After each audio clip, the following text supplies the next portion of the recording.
il colore dei suoi occhi non lo sai. E se chiederai alla gente per le strade di città di quel corpo adolescente, ti diranno non li ha, ed invece piange che si sente sola come non è stata mai.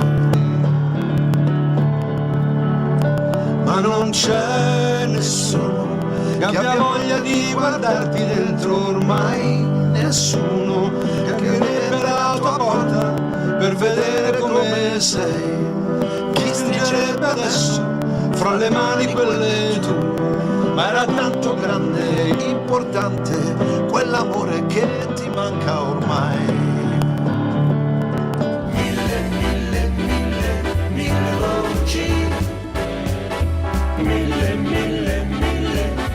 voci.